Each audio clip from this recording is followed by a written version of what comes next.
ओम कृष्णाय वासुदेवाय हरये परमात्मने प्रणतः क्लेशनाशाय गोविंदाय नमो नमः। मेरे प्रिय भक्तों, मेरे सखाओं और इस संसार के समस्त प्राणियों, आज मैं तुम्हें एक ऐसी सत्य कथा सुनाने जा रहा हूं जो तुम्हारे भीतर के संशय को सदा के लिए मिटा देगी। अक्सर मनुष्य के मन में यह प्रश्न उठता है कि क्या ईश्वर वास्तव में हमारी पुकार सुनता है? क्या वो अनंत आकाश में बैठा हुआ नारायण पृथ्वी के एक छोटे से कोने में रोते हुए किसी साधारण मनुष्य की वेदना को महसूस कर पाता है? लोग मुझसे पूछते हैं कि हे केशव, आप तो द्वारकाधीश हैं, आप तो वैकुंठ के स्वामी हैं, क्या आपको एक निर्धन की सिसकी सुनाई देती है? तो आज इसका उत्तर सुन लो। भगवान के पास कान नहीं होते, उनके पास केवल हृदय होता है। वो शब्दों को नहीं, वो पुकार के पीछे छिपे भाव को सुनता है। जब हृदय में पीड़ा और मुख पर केवल नारायण का नाम होता है तो वैकुंठ का सिंहासन हिलने लगता है। आओ, मैं तुम्हें ले चलता हूं हजारों वर्ष पीछे, उस समय की ओर जब भक्ति का अर्थ केवल समर्पण था। ये कथा है एक ऐसे भक्त की जिसकी पुकार ने मुझे मजबूर कर दिया कि मैं अपना सारा ऐश्वर्य त्याग कर उसके पास दौड़ पड़ूं। बहुत समय पहले की बात है। गोदावरी नदी के तट पर एक छोटा सा गांव था। उस गांव में एक वृद्ध ब्राह्मण रहते थे जिनका नाम था माधवदास। माधवदास के पास न तो धन था, न रहने को पक्का मकान और ना ही परिवार का सुख। उनके जीवन में अगर कुछ था तो वो था केवल एक नाम, विट्ठल। उनके लिए पांडुरंग श्री हरि ही सब कुछ थे। माधवदास जी का जीवन बड़ा ही निराला था। वे सुबह ब्रह्म मुहूर्त में उठते, नदी में स्नान करते और फिर सारा दिन अपने ठाकुर जी की सेवा में मग्न रहते। गांव के लोग उन्हें पागल समझते थे। कोई कहता, देखो, खाने को रोटी नहीं है और ये बूढ़ा घंटों पत्थर की मूर्ति से बातें करता रहता है। परंतु माधवदास को संसार की बातों से क्या लेना देना। उनके लिए तो वो पत्थर की मूर्ति ही साक्षात परमेश्वर थी। वे उनसे वैसे ही बात करते जैसे मैं तुमसे अभी कर रहा हूं। वे कहते, हे गोविंद, आज धूप बहुत तेज है, क्या आपको गर्मी तो नहीं लग रही? हे माधव, आज मुझे केवल एक सूखी रोटी मिली है, क्या आप इसमें भोग लगाएंगे? भक्तों, यहीं से शुरू होती है वो परीक्षा जो ये सिद्ध करती है कि भगवान कैसे सुनते हैं। एक बार उस क्षेत्र में भीषण अकाल पड़ा। महीनों तक वर्षा की एक बूंद नहीं गिरी। नदियां सूख गईं, पेड़ों से पत्ते झड़ गए और गांव के लोग दाने दाने को मोहताज हो गए। माधवदास जी, जो पहले ही भिक्षा मांगकर अपना जीवन व्यतीत करते थे, अब पूरी तरह असहाय हो गए। गांव वाले खुद भूखे थे तो भला इस वृद्ध ब्राह्मण को कौन भिक्षा देता? 3 दिन बीत गए। माधव ने अन्न का एक दाना भी नहीं चखा था। उनका शरीर दुर्बल हो गया था, आंखों के सामने अंधेरा छाने लगा था। लेकिन उनकी निष्ठा देखो। वे अपनी कुटिया के कोने में बैठे भगवान की उस छोटी सी प्रतिमा को पंखा झल रहे थे। उनके होंठ कांप रहे थे, लेकिन फिर भी वे गा रहे थे, श्रीमन नारायण नारायण हरि हरि। चौथे दिन की दोपहर थी। सूर्य आग उगल रहा था। माधवदास के गले से अब आवाज भी नहीं निकल रही थी। उनका शरीर जमीन पर गिर पड़ा। उस समय उनके मन में कोई क्रोध नहीं था, नहीं कोई शिकायत। उनके मन में बस एक ही विचार था, हे नाथ, मैं तो भूखा रह सकता हूं, लेकिन आप? भक्त भूखा रहे तो चलता है, पर मेरा ठाकुर भूखा रहे ये मुझसे सहन नहीं होता। अब ध्यान से सुनो भक्तों, यहां से शुरू होता है भगवान के सुनने का रहस्य। जब माधवदास ने अत्यंत करुणा के साथ अपनी अंतिम सांसें गिनते हुए मन ही मन पुकारा, हे कृष्ण, क्या तुम सच में हो? अगर हो तो क्या तुम अपनी संतान को ऐसे तड़पता हुआ देख सकते हो? मुझे भोजन नहीं चाहिए प्रभु, बस एक बार बता दो कि तुम सुन रहे हो। जैसे ही माधवदास के हृदय से ये पुकार निकली, उसी क्षण वैकुंठ में हलचल मच गई। मैं उस समय रुक्मिणी के साथ विश्राम कर रहा था, लेकिन जैसे ही माधव के हृदय की तड़प मुझ तक पहुंची, मैंने महसूस किया कि जैसे मेरे अपने शरीर में जलन हो रही हो। भक्त की भूख भगवान की भूख बन जाती है, भक्त की प्यास भगवान की प्यास बन जाती है। देवी रुक्मिणी ने मुझसे पूछा, स्वामी, आप इतने व्याकुल क्यों हैं? मैंने कहा, देवी, मेरा एक मित्र पुकार रहा है। उसकी आवाज शब्दों में नहीं है, उसकी आत्मा रो रही है, और जब आत्मा पुकारती है तो परमात्मा स्थिर नहीं रह सकता। गांव की सीमा पर, जहां से धूल उड़ाता हुआ रास्ता माधवदास की कुटिया की ओर जाता था, वहां लोगों ने एक अद्भुत दृश्य देखा। एक छोटा सा बालक, जिसकी आयु मुश्किल से 10-12 वर्ष रही होगी, सांवला रंग, आंखों में गजब की चमक और कंधे पर एक बड़ी सी पोटली रखे हुए चला आ रहा था। उसके चेहरे पर ऐसी मुस्कान थी जैसे सारा संसार उसका अपना हो। वो बालक सीधा माधवदास की उस टूटी फूटी कुटिया के सामने जाकर रुक गया। माधवदास बेहोशी की हालत में पड़े थे। बालक ने अपनी पोटली जमीन पर रखी और बड़े ही मधुर स्वर में पुकारा, काका, ओ काका, उठो, देखो मैं तुम्हारे लिए क्या लाया हूं। माधवदास ने धीरे से अपनी आंखें खोली। उन्होंने देखा एक छोटा सा ग्वाला उनके सामने खड़ा है। बालक ने कहा, काका, मुझे पास के गांव के एक सेठ जी ने भेजा है। उन्होंने कहा कि माधवदास जी के घर ये अन्न और पकवान पहुंचा दो। माधवदास ने लड़खड़ाती आवाज में कहा, बेटा, मुझे कोई नहीं जानता।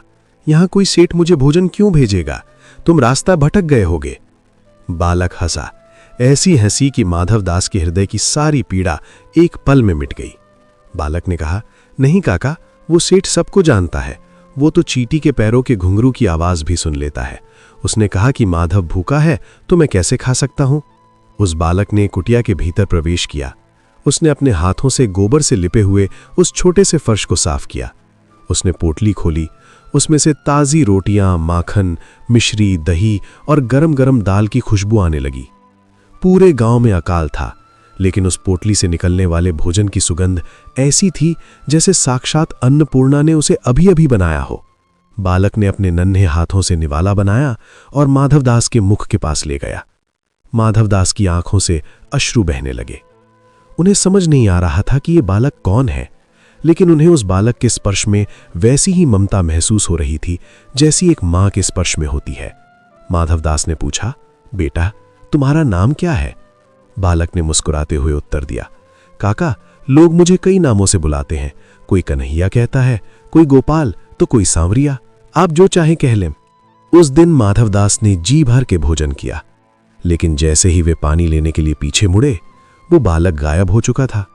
न पोटली थी न वो बालक। केवल कमरे में उस दिव्य भोजन की सुगंध शेष थी और सामने रखी ठाकुर जी की प्रतिमा पर एक मंद सी मुस्कान थी। माधवदास को तब आभास हुआ कि ये कोई साधारण बालक नहीं था। वे पागलों की तरह बाहर दौड़े, कहां हो सांवरिया, कहां हो मेरे बच्चे? लेकिन वहां केवल शांति थी। दोस्तों, कहानी यहाँ केवल पेट भरने की नहीं है। भगवान केवल शरीर की भूख नहीं मिटाते, वे तो आत्मा की उस भूख को मिटाते हैं जो जन्मों जन्मों से अतृप्त है। जब वो भोजन खिलाकर अंतर्ध्यान हुआ, तब माधवदास की कुटिया में जो घटा वो सुनने योग्य है। भक्ति का मार्ग फूलों की सेज नहीं है, ये तो वो अग्नि है जिसमें तप कर जीव कुंदन बनता है। आओ आगे की कथा सुनो। जैसे ही वो सांवला बालक मेरी आंखों से ओझल हुआ, माधवदास की चेतना धीरे धीरे वापस आई। कुटिया में अब भी वो दिव्य सुगंध व्याप्त थी जो इस लोक की नहीं थी। वो गंध चंदन, केतकी और ताजी माखन जैसी थी। माधवदास ने अपने कांपते हुए हाथों से फर्श को छुआ जहां वो बालक बैठा था। फर्श अभी भी गर्म था, जैसे कोई अभी अभी वहां से उठा हो। माधवदास चिल्लाए, ओ बालक, ओ कन्हैया, कहां गया तू? क्या तू सच में कोई ग्वाला था या मेरे प्राणों का आधार? वे लड़खड़ाते हुए कुटिया के बाहर आए। धूप अब भी उतनी ही तेज थी। लू के थपेड़े चल रहे थे, लेकिन माधवदास को अब गर्मी का एहसास नहीं हो रहा था। उनकी आंखों से अविरल आंसू बह रहे थे। वे पागलों की तरह हर राहगीर को रोकने लगे। गांव का एक चरवाहा वहां से गुजर रहा था। माधवदास ने उसका हाथ पकड़ लिया और पूछा, पुत्र, क्या तुमने अभी यहां से एक सांवले बालक को जाते देखा? उसके कंधे पर एक पोटली थी, उसकी चाल में एक मस्ती थी और उसकी आंखों में तो सारा संसार समाया था। चरवाहे ने अचंभे से देखा और कहा, बाबा, कैसी बातें कर रहे हो? इस भीषण गर्मी में परिंदा भी पर नहीं मार रहा। आप किस बालक की बात कर रहे हैं? यहां से पिछले 2 घंटों में कोई नहीं गुजरा। माधवदास का हृदय धक से रह गया। वे समझ गए, जिसे वे साधारण बालक समझकर भोजन मांग रहे थे, जिसे उन्होंने अपने पास बिठाया, वो और कोई नहीं, स्वयं जगत का स्वामी था। वे जमीन पर गिर पड़े और फूट फूट कर रोने लगे। हे नाथ, मैंने आपको पहचाना नहीं। आप आए, आपने मुझे अपने हाथों से खिलाया और मैं मूर्ख आपसे आपका नाम पूछता रहा। आपने मुझे छला प्रभु, आपने मुझे छला। भक्तों, जब भगवान किसी पर कृपा करते हैं तो संसार उसे सहजता से स्वीकार नहीं करता। माधवदास की कुटिया से जो सुगंध आ रही थी, वो धीरे धीरे पूरे गांव में फैल गई। अकाल के उस समय में जहां लोगों के पास सूखी रोटी नहीं थी, वहां माधवदास की कुटिया से 56 भोग की महक आना चमत्कार से कम न था। गांव के मंदिर का पुजारी, जिसका नाम पंडित रामदीन था, बड़ा ही अहंकारी और रूढ़िवादी व्यक्ति था। उसे लगता था कि भगवान केवल मंदिर की मूर्तियों में रहते हैं और केवल मंत्रों से ही प्रसन्न होते हैं। जब उसने सुना कि माधवदास के घर में कोई दिव्य भोजन आया है, तो उसके मन में ईर्ष्या की अग्नि जल उठी। उसने गांव वालों को इकट्ठा किया और कहा, देखो भाइयों, ये बूढ़ा माधवदास जरूर कोई काला जादू कर रहा है। पूरे गांव में अन्न नहीं है और इसके घर से मिठाइयों की खुशबू आ रही है। ये जरूर किसी प्रेत आत्मा की पूजा कर रहा है। हमें इसकी कुटिया की तलाशी लेनी होगी। भीड़ माधवदास की कुटिया की ओर बढ़ी। माधवदास उस समय विट्ठल विट्ठल के जाप में लीन थे। रामदीन ने चिल्लाकर कहा, ए माधव, बाहर निकल, बता कहां से आया यह भोजन, किसने दिया तुझे ये ऐश्वर्य? माधवदास ने बड़ी विनम्रता से कहा, पंडित जी, मेरा कोई नहीं है, वो तो मेरा सांवला मित्र आया था, वही ये सब देकर गया। रामदीन हंसा, मित्र? तेरा कौन सा मित्र? इस गांव में तो तेरा कोई सगा नहीं है। तू झूठ बोल रहा है। तूने मंदिर का भोग चुराया है या फिर तूने किसी मायावी शक्ति का सहारा लिया है। उन्होंने कुटिया का कोना कोना छान मारा, लेकिन उन्हें वहां कुछ नहीं मिला, न अन्न का दाना, न कोई बर्तन, केवल वो सुगंध थी जो हवा में तैर रही थी। पंडित रामदीन ने झुंझलाकर माधवदास की उस छोटी सी ठाकुर जी की मूर्ति को उठा लिया और कहा, यही है वो पत्थर जिसे तू पूजता है? अगर तेरा भगवान सच में है तो उसने तुझे भोजन क्यों दिया और हमें क्यों नहीं? ये मूर्ति हम जब्त करते हैं, तू ढोंगी है। माधवदास के लिए वो मूर्ति महज पत्थर नहीं थी, वो उनके प्राण थे। वे पंडित के चरणों में गिर पड़े। नहीं पंडित जी, मेरी जान ले लो, पर मेरे ठाकुर को मुझसे मत छीनो। वे भूखे होंगे, उन्हें समय पर स्नान कराना है, उन्हें सुलाना है, कृपा करके उन्हें मत ले जाओ। लेकिन अहंकारी रामदीन ने एक न सुनी और उस मूर्ति को लेकर मंदिर की ओर चला गया। माधवदास अकेले रह गए। बिना भोजन के वे जीवित रह सकते थे, पर बिना अपने विट्ठल के वे एक पल भी नहीं रह सकते थे। उस रात माधवदास ने अन्न जल का त्याग कर दिया। वे कुटिया के बाहर धूल में लेटे रहे। उनकी पुकार अब शांत हो गई थी, लेकिन उनके हृदय की धड़कन केवल एक ही नाम ले रही थी, कृष्ण कृष्ण कृष्ण। इधर मंदिर में पंडित रामदीन ने उस मूर्ति को एक अंधेरी कोठरी में फेंक दिया। वो सोच रहा था कि उसने एक ढोंगी को सबक सिखाया है, लेकिन वो नहीं जानता था कि वो पत्थर की मूर्ति नहीं, साक्षात चैतन्य है। मध्यरात्रि का समय था। मंदिर के कपाट बंद थे। अचानक पूरे मंदिर परिसर में एक अलौकिक प्रकाश फैल गया। जो पहरेदार बाहर सो रहे थे, उन्हें मधुर बांसुरी की आवाज सुनाई देने लगी। मंदिर के भीतर से ऐसी आवाजें आ रही थीं जैसे कोई बालक रो रहा हो। पंडित रामदीन को नींद में एक स्वप्न दिखाई दिया। उसने देखा कि वही सांवला बालक जो माधवदास के पास गया था, अब उसके बिस्तर के पास खड़ा है। बालक का शरीर आभूषणों से लदा था, लेकिन उसकी आंखों में क्रोध था। बालक ने कहा, रामदीन, तूने मुझे मेरे सबसे प्रिय भक्त से अलग कर दिया। तू मंदिर में मेरी सेवा करता है ताकि लोग तुझे महान समझें, लेकिन माधवदास मेरी सेवा करता है क्योंकि वो मुझसे प्रेम करता है। तूने उसे भोजन के लिए प्रताड़ित किया। अब सुन, जब तक तू उस मूर्ति को ससम्मान माधव के पास वापस नहीं पहुंचाएगा, इस गांव में वर्षा की एक बूंद नहीं गिरेगी और तेरे घर का अन्न कीड़ा बन जाएगा। पंडित रामदीन पसीने से तरबतर होकर उठ बैठा। उसने अपनी रसोई में जाकर देखा तो सचमुच सारा अनाज काला पड़ चुका था। वो थर थर कांपने लगा। उसे अपनी भूल का एहसास हुआ। उसे समझ आया कि भगवान मंत्रों के अधीन नहीं, भावों के अधीन होते हैं। अभी भोर की पहली किरण भी नहीं निकली थी कि पंडित रामदीन नंगे पैर हाथ में उस मूर्ति को लेकर माधवदास की कुटिया की ओर भागा। उसके पीछे पीछे गांव के अन्य लोग भी दौड़ पड़े। जब वे कुटिया पहुंचे तो माधवदास अचेत पड़े थे। उनके शरीर में कोई हरकत नहीं थी। रामदीन चिल्लाया, माधव, मुझे क्षमा कर दो। देखो, मैं तुम्हारे ठाकुर को वापस लाया हूं। जैसे ही उस मूर्ति का स्पर्श माधवदास के सीने से हुआ, उनके शरीर में प्राणों का संचार हो गया। उन्होंने अपनी आंखें खोली और अपनी मूर्ति को गले से लगा लिया। उस क्षण आसमान में बिजली कड़की और बिना किसी बादल के पूरे गांव में मूसलाधार वर्षा होने लगी। अकाल समाप्त हो गया। मेरे प्रिय भक्तों, इस दृश्य को गौर से सुनो। लोग कहते हैं कि भगवान की आवाज सुनने के लिए हिमालय जाना पड़ता है, लेकिन मैं कहता हूं कि अगर पुकार में सच्चाई हो तो भगवान खुद चलकर तुम्हारी झोपड़ी तक आते हैं।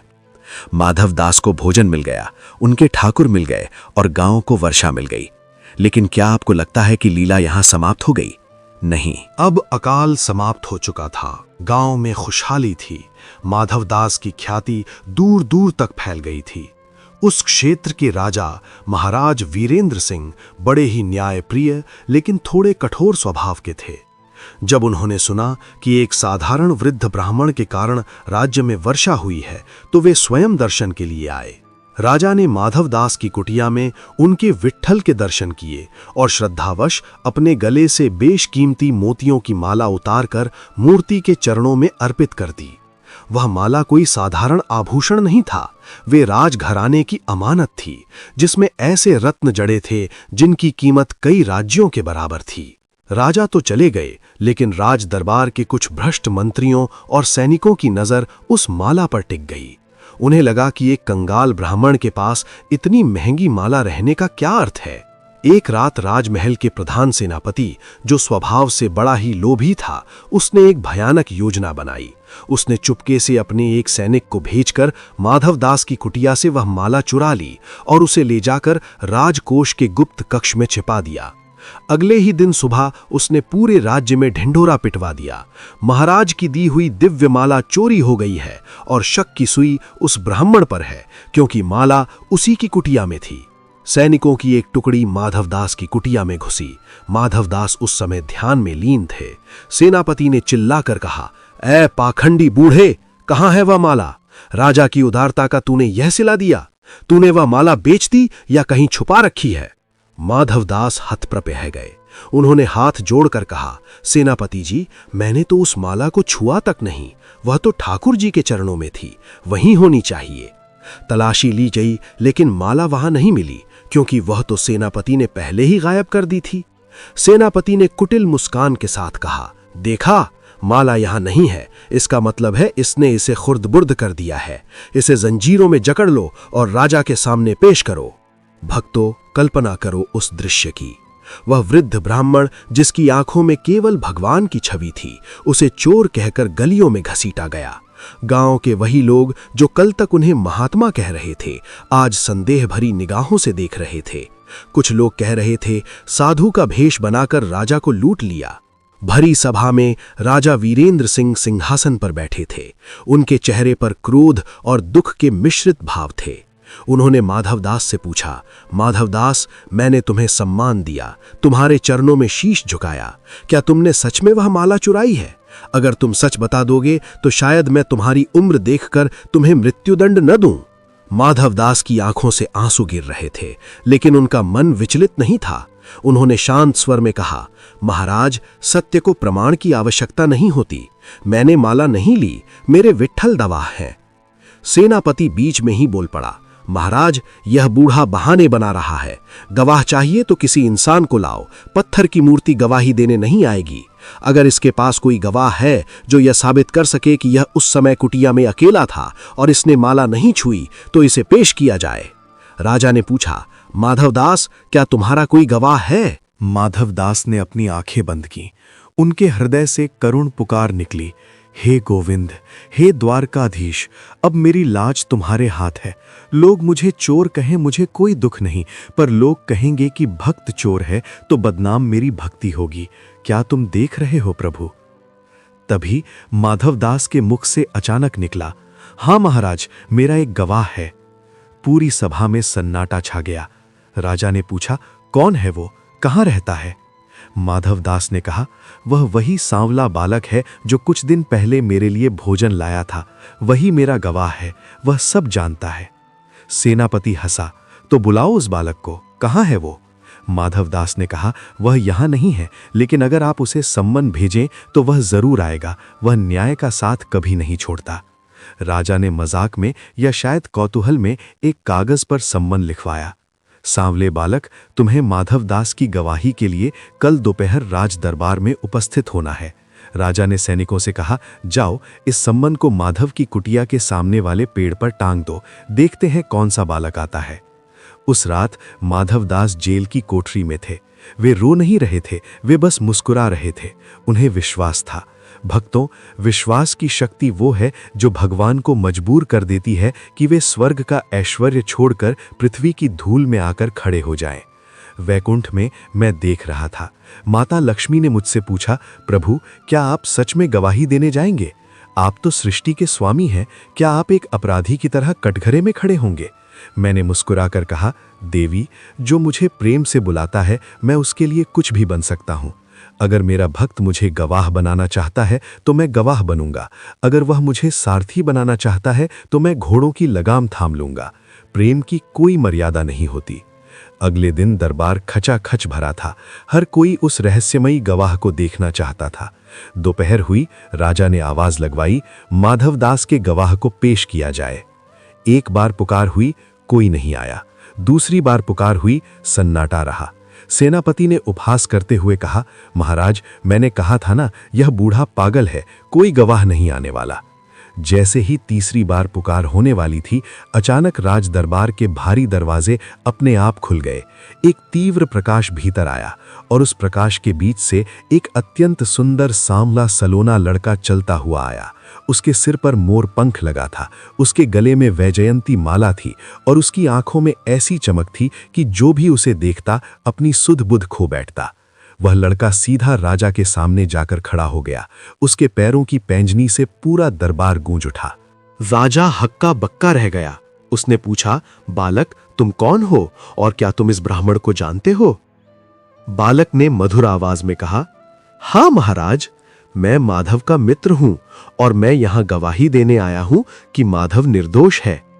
सेनापति ने कड़क कर पूछा, तुम्हारे पास क्या सबूत है? क्या तुमने माला चोरी होते देखी? बालक ने सेनापति की आंखों में आंखें डालकर कहा, हां, मैंने देखी। जब वो माला चोरी हो रही थी तब तुम वहीं थे, और यदि महाराज को प्रमाण चाहिए तो अपने प्रधान सेनापति के घर के पीछे वाले बगीचे में लगे पुराने बरगद के पेड़ की जड़ों को खुदवा कर देखें। माला वहीं एक रेशमी कपड़े में लपेटकर जमीन के नीचे दबाई गई है। सेनापति के चेहरे का रंग सफेद पड़ गया, वो कांपने लगा। राजा ने तुरंत सैनिकों को भेजा। कुछ ही देर में सैनिक वापस आए। उनके हाथ में वही बेशकीमती माला थी। वो ठीक उसी जगह मिली जहां उस बालक ने बताया था। पूरी सभा में जय श्री कृष्ण के जयकारे गूंजने लगे। राजा सिंहासन से उतरकर उस बालक के चरणों में गिरने के लिए दौड़ा, लेकिन जैसे ही उसने हाथ बढ़ाया वो बालक ओझल हो गया। वहां केवल एक मंद सुगंध रह गई थी। राजा समझ गया कि वो कोई साधारण बालक नहीं, स्वयं साक्षात परमेश्वर थे। राजा ने माधवदास के पैर पकड़ लिए और क्षमा मांगी। सेनापति को दंड दिया गया और माधवदास को सम्मान उनके घर पहुंचाया गया। तो मेरे प्रिय भक्तों, देखा तुमने, भगवान कान से नहीं भाव से सुनते हैं। जब माधवदास ने मुझे गवाह बनाया तो मैं ये नहीं देख रहा था कि मैं भगवान हूं और वो एक साधारण मनुष्य। मैंने केवल उसके विश्वास को देखा। दुनिया तुम्हें गलत समझ सकती है, तुम्हें चोर या पापी कह सकती है, लेकिन अगर तुम्हारा मन साफ है और तुम्हारी पुकार में सच्चाई है तो याद रखना, मैं हमेशा तुम्हारे पीछे खड़ा हूं। मैं गवाही भी दूंगा, मैं रक्षा भी करूंगा और मैं तुम्हें अपनी गोद में भी बिठाऊंगा। समय का चक्र घूमता रहा। एक बार पुरी के जगन्नाथ धाम में भीषण वर्षा और ठंडी हवाएं चल रही थीं। माधवदास जी अब बहुत वृद्ध हो चुके थे। अचानक उन्हें तेज ज्वर जकड़ लिया और साथ ही उन्हें अतिसार यानी डायरिया की गंभीर बीमारी हो गई। उनकी स्थिति इतनी बिगड़ गई कि वे अपनी चटाई से उठने में भी असमर्थ हो गए। शरीर इतना दुर्बल हो गया कि वे पानी का पात्र भी नहीं उठा पा रहे थे। उनकी कुटिया, जो कभी भजन से गूंजती थी, अब बीमारी की दुर्गंध और सन्नाटे से भर गई थी। गांव के लोग जो पहले उनके चमत्कार देखकर उनके पीछे भागते थे, अब उस दुर्गंध और बीमारी के डर से कुटिया के पास भी नहीं फटकते थे। संसार का यही नियम है भक्तों, जब तक तुम स्वस्थ हो और देने योग्य हो, सब तुम्हारे हैं। जिस दिन तुम असहाय हुए, साया भी साथ छोड़ देता है। माधवदास अकेले पड़े थे, उनके वस्त्र गंदे हो चुके थे, पूरा कमरा अशुद्ध था और उन्हें देखने वाला कोई नहीं था। वे अपनी ही गंदगी में लिपटे हुए पड़े थे, लेकिन उनके मुख से केवल एक ही शब्द निकल रहा था, कृष्ण कृष्ण, हे गोविंद, मुझे अपनी शरण में ले लो। तभी कुटिया का दरवाजा धीरे से खुला वही सांवला बालक जिसे लोग अब भूल चुके थे फिर से प्रकट हुआ, लेकिन इस बार वो रेशमी वस्त्रों में नहीं था। उसने एक साधारण सी फटी हुई धोती पहनी थी और सिर पर एक कपड़ा बांध रखा था। उसने अपना नाम बताया, विठुआ। विठुआ ने बिना किसी संकोच के, बिना अपनी नाक सिकोड़े माधवदास के गंदे वस्त्रों को छुआ। उसने अपने नन्हे हाथों से माधवदास के शरीर को साफ किया। भक्तों, कल्पना करो, जिस ईश्वर के चरणों को लक्ष्मी जी सहलाती हैं, वही ईश्वर आज अपने भक्त के मल मूत्र को साफ कर रहा था। विठुआ रोज सुबह उठता, कुटिया में झाड़ू लगाता, माधवदास के वस्त्र धोता और उन्हें अपने हाथों से खिचड़ी खिलाता। माधवदास अर्धमूर्छित अवस्था में रहते थे। वे बस इतना देख पाते थे कि कोई बालक है जो दिन रात उनकी सेवा कर रहा है। कभी विठुआ उनके सिर पर ठंडी पट्टी रखता तो कभी उनके पैर दबाता। माधवदास ने एक दिन कमजोर आवाज में पूछा, बेटा, तू कौन है? तू क्यों इस नरक जैसी कुटिया में मेरी सेवा कर रहा है? तुझे घिन नहीं आती? विठुआ ने मुस्कुराते हुए कहा, काका, मुझे घिन कैसी? आप तो मेरे अपने हो और अपनों की सेवा में कैसा संकोच? आप बस आराम करो, मैं हूं ना। पूरे 15 दिनों तक मैंने विठुआ के रूप में माधवदास की सेवा की। मैंने उनके बर्तन मांजे, मैंने उनकी कुटिया के फर्श को चमकाया। 15वें दिन माधवदास का स्वास्थ्य थोड़ा ठीक हुआ। उनकी चेतना पूरी तरह वापस आई। उन्होंने देखा कि वो बालक उनके पैर दबाते दबाते थक कर वहीं नीचे सो गया है। माधवदास ने गौर से बालक के चेहरे को देखा। उस बालक के चेहरे पर एक ऐसी दिव्य आभा थी जो किसी साधारण मनुष्य में नहीं हो सकती। अचानक माधवदास की नजर बालक के हाथों पर पड़ी। उन्होंने देखा कि बालक के हाथों में वही निशान है जो शंख और चक्र के होते हैं। उनके कान में वही कुंडल थे जो साक्षात नारायण पहनते हैं। माधवदास का हृदय जोर से धड़कने लगा। वे समझ गए। वे रोते हुए बालक के पैरों पर गिर पड़े। प्रभु, ये आपने क्या किया? आप साक्षात परमेश्वर होकर मेरी गंदगी साफ कर रहे थे। आपने मुझसे झाड़ू लगवाया, आपने मेरे गंदे वस्त्र धोए। हे नाथ, मुझे नरक में भी जगह नहीं मिलेगी। आपने इतना बड़ा अपराध मुझसे क्यों करवाया? मैले माधवदास को उठाकर गले से लगा लिया। मेरी आंखों में भी आंसू थे। मैंने कहा, माधव, तुम कहते हो कि मैंने अपराध किया। नहीं माधव, तुमने मुझे वो सुख दिया जो मुझे वैकुंठ में भी नहीं मिला। वहां तो लोग मेरी स्तुति करते हैं, मुझसे मांगते हैं, मुझसे डरते हैं, लेकिन यहां इस कुटिया में तुमने मुझे अपना विठुआ बना लिया। तुमने मुझे अपना अधिकार दिया कि मैं तुम्हारी सेवा कर सकूं। माधवदास ने रोते हुए पूछा, लेकिन प्रभु, आप तो एक क्षण में मेरी बीमारी ठीक कर सकते थे। आपने मुझे स्वस्थ क्यों नहीं किया? आपने खुद कष्ट क्यों उठाया? मैंने मुस्कुराकर उत्तर दिया, माधव, प्रारब्ध तो भोगना ही पड़ता है।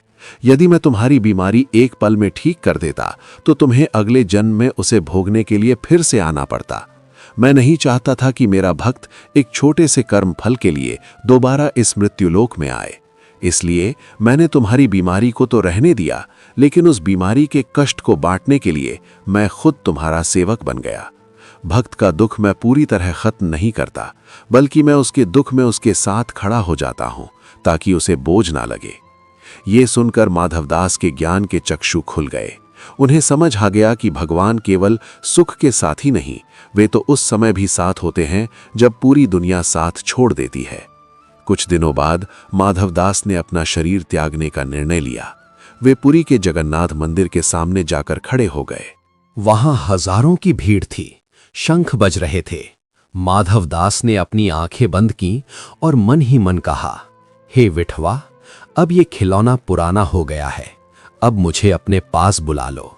उसी क्षण मंदिर के भीतर से एक दिव्य प्रकाश निकला और वो प्रकाश माधवदास के हृदय में समा गया। माधवदास का शरीर वहीं गिर पड़ा, लेकिन उनकी आत्मा साक्षात नारायण के तेज में विलीन हो गई। मंदिर के पुजारियों ने देखा कि जगन्नाथ जी की मूर्ति की आंखों से भी आंसू टपक रहे थे। उस दिन भगवान रो रहे थे, क्योंकि उनका सबसे प्रिय मित्र उनके पास वापस लौट आया था। मेरे प्रिय भक्तों, आज की ये लंबी कथा केवल एक कहानी नहीं है, ये मेरा वादा है तुमसे। तुम सोचते हो कि मैं बहुत दूर हूं? नहीं, मैं तुम्हारे उतने ही करीब हूं जितना तुम्हारी अपनी सांस। इस कथा से तुम्हें 3 बड़ी बातें सीखनी है। पहली, भक्ति का अर्थ केवल मंदिर जाना नहीं है, बल्कि हर जीव में मुझे देखना और मुझ पर अटूट विश्वास रखना है। ईश्वर तुम्हारी भाषा नहीं, तुम्हारा भाव सुनता है। माधवदास ने कभी कोई बड़ा अनुष्ठान नहीं किया, उन्होंने तो बस मुझे अपना मित्र मान लिया था। तीसरी और सबसे बड़ी बात, भगवान कभी अपने भक्त का कर्ज नहीं रखते। अगर तुम मेरी ओर 1 कदम बढ़ाओगे तो मैं तुम्हारी ओर 100 कदम बढ़ाऊंगा। और अगर तुम मुसीबत में हो तो याद रखना, भले ही तुम्हें दिखाई ना दूं, पर मैं तुम्हारे पास विठुआ बनकर खड़ा हूं, तुम्हारे दुखों को बांटने के लिए।